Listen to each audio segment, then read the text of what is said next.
I absolutely love the look of the classic pinup girl, and as a nurse, I couldn't resist recreating my own version of a retro pinup nurse for Halloween. If you'd like to see how I put this makeup look together, keep on watching. To start, we're going to prime the face and do some major color correcting of my skin.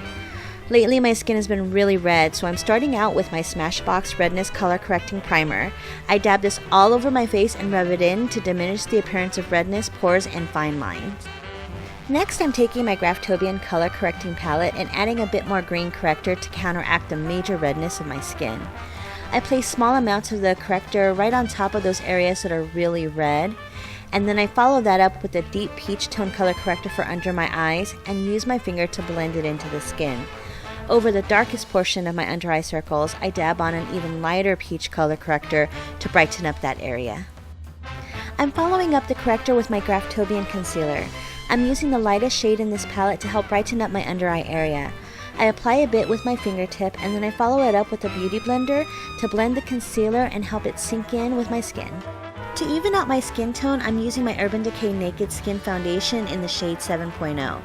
This is a light to medium coverage foundation that really allows my skin to look like skin and not cakey and thick. I dab the foundation over my cheeks, my forehead, my nose, and my chin, and then I use the bottom of my beauty blender to work it into the skin. I want my troubled skin to look as flawless as possible, and this combination of products usually does the trick on those days that my skin is really not happy with me.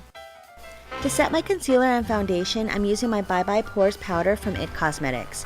I start off using a small brush to push the powder into my concealer to help set it, and then I use a larger face brush to dust the powder all over my face, setting my foundation. For this retro look, we need to have some strong brows. I'm using my Anastasia Beverly Hills Brow Wiz in the shade Granite to shape and fill them in. First, I start by brushing them up and into place. Then, as always, I start on the underside of my brows to create the shape and the arch, and then I use the pencil to fill in any sparse areas. I tend to take a while on my brows. It seems like the more patient I am with my brows, the nicer they come out. Because I want the brows to be deep and strong, I'm following up my pencil with some brow powder by Anastasia Beverly Hills.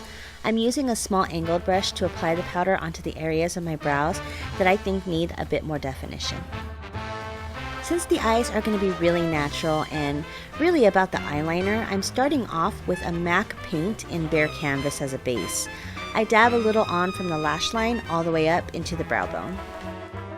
To even out the eye space, I'm starting off with a combination of white and cream from my Lorac Pro palette. I'm dipping my brush into both matte colors and applying them in the same areas as my base, from my lash line to my brows. This will help the other colors to come to blend well.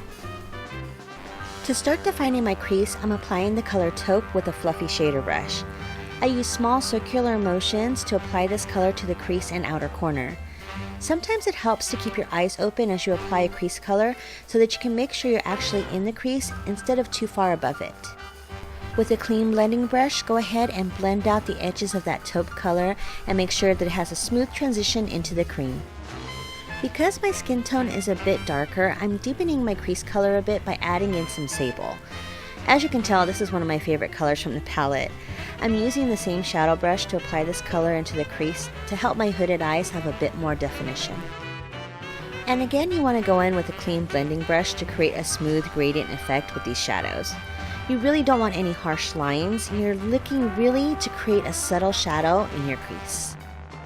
For the brow highlight, we're going to go back to that combination of white and cream. I apply this with a fluffy blending brush so I don't have a stark brow highlight. I want it to be a wash of color under my brows and into my tear duct, and really this helps to blend out the top of the crease colors as well. To define my lower lash line, I'm going in with a smudge brush and that taupe color. This will deepen my lash line and add some fullness to the lashes. What would a retro look be without a bit of black liquid eyeliner? I'm using my Kat Von D tattoo liner in the shade Trooper. To create my wing look, I start with a thin line at the lash line and thicken it as I move towards the outer corner. To create the flick, I place the brush at the corner of my outer eye and draw up diagonally. You can make your flick as exaggerated as you like. Just keep playing with the tip to make it nice and sharp. For the next step, I'm bringing in my Dior Iconic Mascara. I'm applying this to my upper and lower lashes to really thicken them up. I will be applying false lashes to my upper lash line, so I'm really focusing in on the lower lash line to make sure those little lashes show up. Now it's time to contour. The thing about a retro look is that you want it to look natural and not overly made up, but you still want that defined jawline and high cheekbones. I'm applying this ColourPop bronzer to the hollows of my cheeks, my jawline, and to either side of my nose, and of course my hairline. Make sure you go back and blend out the contour well so it doesn't appear like a solid line. The whole point is to add shadows to the face and make certain features disappear into the background. To add a healthy glow to the face, I'm applying this ColourPop blush in the color Mochi. Because I have a rounder face, I'm applying the blush to right above my contour and the back of my cheeks. The further forward I were to bring this color, the rounder my face would be. I make sure to blend out the blush well so that it marries into the contour color seamlessly. And of course, we need to add a beautiful highlighter to this look. I'm going with Butterfly Beach from ColourPop. It's a really glowy highlighter that adds just the right amount of light to the face, but doesn't look glittery or oily.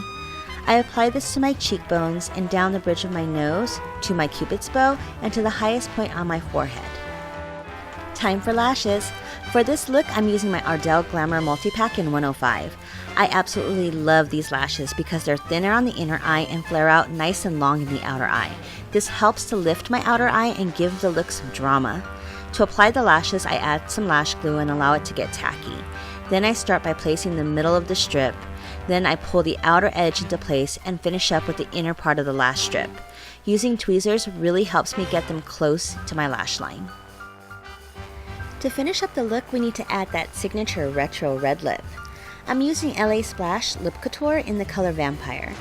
I love this product because it goes on opaque and it doesn't require a lip liner. It also has great lasting power. When applying any red lipstick, I take my time. This is the most unforgiving color to clean up if you make a mistake. I start with my lower lip and blot it onto my upper lip to help distribute the color. Then I finish shaping my upper lip line. Take your time creating your lip shape. This lip is what pulls this look together and gives it that retro flair.